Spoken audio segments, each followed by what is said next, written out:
What if I told you that the most unforgettable films aren't the ones with the biggest explosions, but the ones that make you feel uncomfortably human? Today, we are diving into 5 movies that master the art of emotional destruction. From a mockumentary so painfully awkward it feels like a horror movie, to a psychological thriller that will make you question every memory you have. We have political romance in war-torn Indonesia, a twisted game of office hate flirting, and a coming-of-age story that redefines trust. These aren't just films, they are psychological experiments. Here are 5 movies that will mess with your emotions. Directed by Tate Taylor, this psychological thriller brought Paula Hawkins' best-selling novel to life with a brutal, unflinching gaze. Emily Blunt delivers a career-defining performance as an alcoholic woman whose unreliable memory becomes the center of a murder investigation. Rachel Watson is a divorced, alcoholic mess who takes the same commuter train every day, obsessively watching a seemingly perfect couple from her window. When the woman goes missing, Rachel inserts herself into the investigation, convinced she saw something crucial. But here's the gut punch. Rachel is so drunk during her memories that she cannot trust her own brain. The conflict is internal chaos versus external justice. The film forces you to piece together fragmented, unreliable flashbacks while questioning whether Rachel is a hero, a victim, or the murderer herself. The climax is a brutal confrontation that reveals Rachel's ex-husband was the abuser all along, and the perfect couple was anything but. The payoff is cathartic but messy. Rachel finally remembers the truth, but it comes at the cost of her sobriety and sanity. Emily Blunt's physical performance, the trembling hands, the slurred speech, the desperate eyes, keeps you glued to the screen. The film cleverly uses editing to mimic Rachel's blackouts, creating a disorienting experience that makes you feel as drunk and confused as she is. Peter Weir directed this political romance, set against the backdrop of the 1965 Indonesian coup. Starring Mel Gibson and Sigourney Weaver, with a scene-stealing, Oscar-winning performance by Linda Hunt as a male photographer. It is exotic, dangerous, and deeply romantic. Guy Hamilton, a naive Australian journalist, arrives in Jakarta desperate to cover the political upheaval. He falls for Jill Bryant, a British attaché, but their romance is overshadowed by the chaos of revolution. The conflict is love versus duty, and, more dangerously, ignorance versus truth.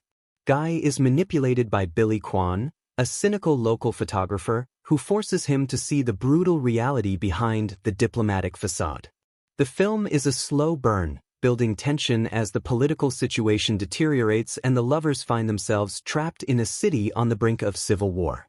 The climax is a desperate escape through Jakarta as the military cracks down.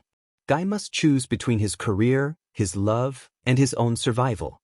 The payoff is bittersweet. He escapes, but Jill stays behind, and Billy Kwan is executed. Weir's direction is lyrical. The use of shadow, rain, and Vangelis' haunting score creates an atmosphere of impending doom. The film is a masterclass in political paranoia, reminding us that love in a time of war is both the most beautiful and the most dangerous thing in the world. Based on Sally Thorne's viral novel, this rom-com directed by Peter Hutchings is pure, unapologetic enemies to lovers candy. Lucy Hale and Austin Stoll deliver crackling chemistry that will make you believe in love again, or at least believe in hate flirting. Lucy Hutton and Joshua Templeton are executive assistants at a publishing company who hate each other with a burning, obsessive passion. They compete for the same promotion, sabotage each other's work, and exchange the most passive-aggressive insults known to humanity.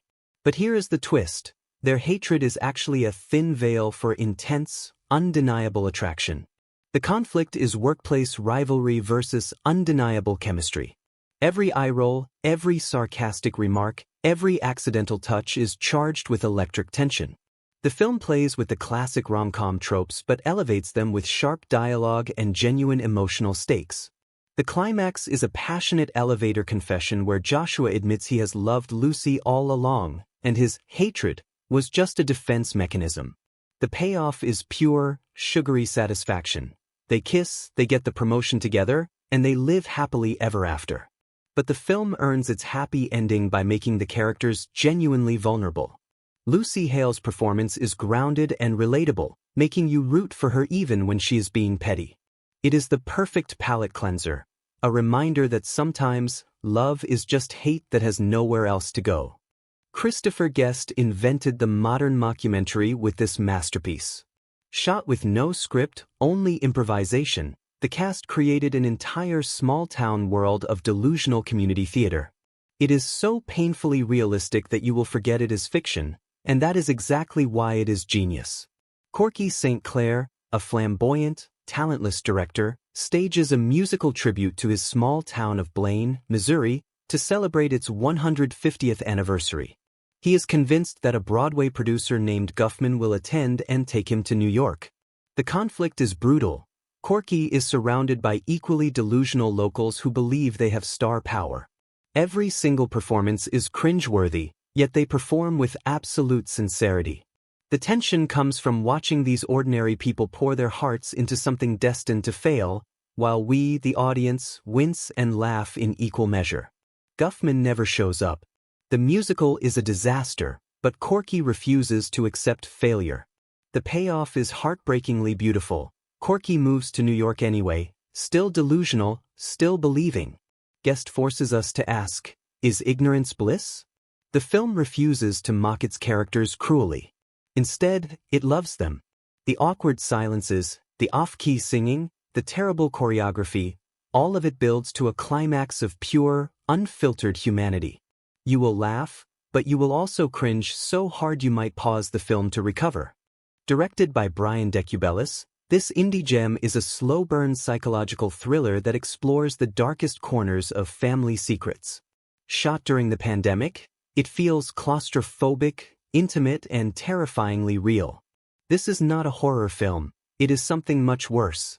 A wealthy New York family gathers at their luxurious countryside estate, but beneath the surface, everyone is hiding something. The patriarch, a powerful businessman, is dying and his children are circling like vultures. But the real conflict is between a father and his estranged son, Owen. Owen brings his girlfriend, Brooke, who is harboring her own dark secret. The film is a masterclass in tension. Every glance, every silent pause, every glass of wine poured carries a weight of unspoken betrayal. You will feel the walls closing in as the family's carefully constructed lies begin to crumble. The payoff is devastating. Trust, the title, is ironic, because no one can be trusted. The film ends with a shocking revelation that recontextualizes every previous scene. Decubelis uses long, unbroken takes and natural lighting to create an almost documentary-like realism. By the final frame, you will feel like you have been gaslit by the film itself. It is a haunting reminder that the people we love are often the ones who hurt us the most. This is cinema at its most uncomfortably intimate. From the painful awkwardness of small-town theater to the brutal romance of revolution, from the unreliability of memory to the delicious tension of office hatred, these 5 films prove that cinema is at its best when it makes us feel everything. They challenge our perceptions, break our hearts, and somehow piece them back together. They remind us that love, trust, and even hatred are just different sides of the same human coin.